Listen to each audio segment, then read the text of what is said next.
Hi North Haven, this video is going to show you how to make an interactive Seesaw activity with links to other products. So for instance, today I'm going to show you how to make a bookshelf with books that take students to different places where they can read or listen to the books. I'm going to click Add Template for Student Responses to add this into my activity, and I like to start with the drawing template. To add things to your Seesaw, unlike Google Slides, unfortunately, you're going to have to save all of the image you want to use and then upload them.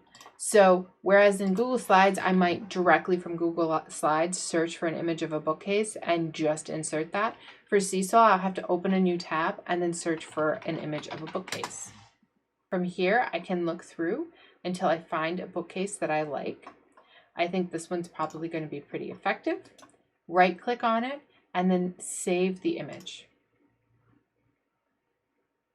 Now I can come to Seesaw, I can click the camera button and then upload, and I can upload that image.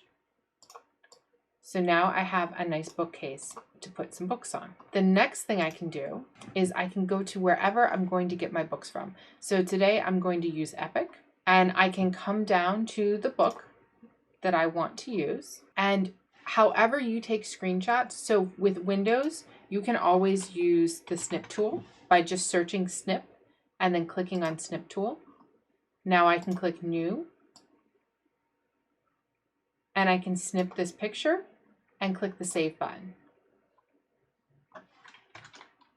I can then name it, and that's going to save as an image.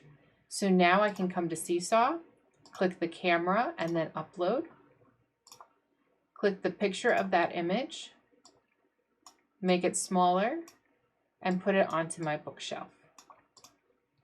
Now this is a pretty small bookshelf, so one option that you have is that you could always make your bookshelf bigger and not put in all the shelves. So see how if I move it down to the bottom like this,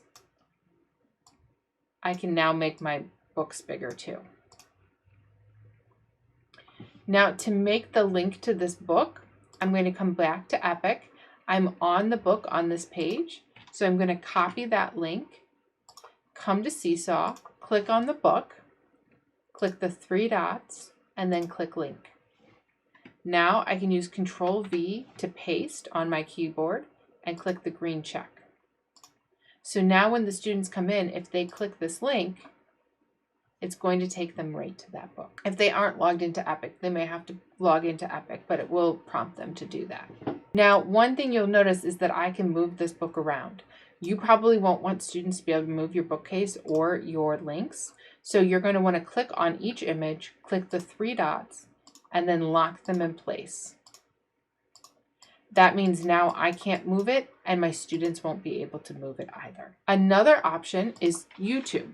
So for YouTube, this is A Bad Case of Stripes, which is a rather popular book. So if I look for it online, I'm probably going to be able to find an image of the cover of the book. So from here, I can right click and then save the image, come to Seesaw and then upload it, change the size,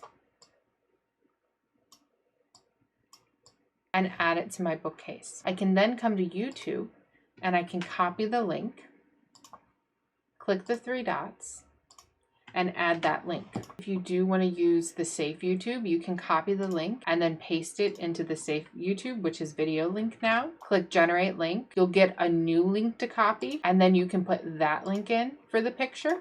And to do that, I'm just going to, if you put in the wrong link, you can always just delete it, put in the new link and click the check. And now when students click on that link, it's going to take them to the Safe YouTube version of that book. Just make sure that when you're done, you also lock, just like you did everything else, and then the students won't be able to move it.